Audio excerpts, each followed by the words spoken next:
تاني حاجة لازم تعرف عدوك. حدد ايه هي المحفزات بتاعتك. التعافي مش معناه ان انت تعتمد على قوة الإرادة بس، ده معناه ان انت تفهم ايه اللي بيحفزك على السلوك ده وتبدأ تتجنبه او تتعامل معاه بذكاء. طيب ايه هي انواع المحفزات؟ انواع المحفزات ممكن تكون داخلية او خارجية. زي ايه مثلا المحفزات الداخلية دي؟ المحفزات الداخلية دي مشاعر او احاسيس جواك.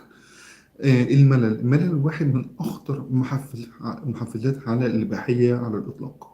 التوتر والقلق لما بتكون مضغوط في الدراسة أو في الشغل. الوحدة لما أنت تحس إن أنت لوحدك ومفيش حد قريب منك.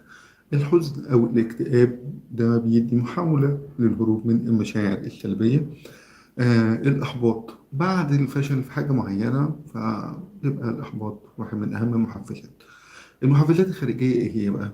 دي الحاجات اللي هي من البيئة اللي حواليك، الموبايل أو الكمبيوتر في أوقات معينة. زي مثلا قبل النوم، أول لما تصحى من النوم، في الحمام. الأماكن، أوضتك لو أنت قاعد لوحدك، الحمام، أو أي مكان خاص. المواقع بقى أو التطبيقات السوشيال ميديا، المواقع معينة. آه، المحتوى المثير، الإعلانات، الصور، حتى بعض المسلسلات أو الأفلام بتاعت نتفليكس وهكذا. الأوقات في وقت معين من اليوم، مثلا بالليل قبل ما تنام. فاحنا هنعمل دلوقتي تمرين عملي، هنعمل حاجة اسمها خريطة المحفزات. هتاخد ورقة واكتب عليها عنوان المحفزات، العنوان ده المحفزات بتاعتي. قسم الورقة دي لعمودين. المحفزات الداخلية هتكتب فيها كل المشاعر اللي انت بتحسها قبل ما تقع في السلوك ده. والمحفزات الخارجية اكتب كل الأماكن والأوقات والمواقف اللي هي بتحفزك على الموضوع ده.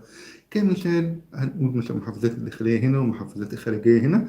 المحفزات الداخلية ملل شديد، فالموبايل هيبقى في السرير.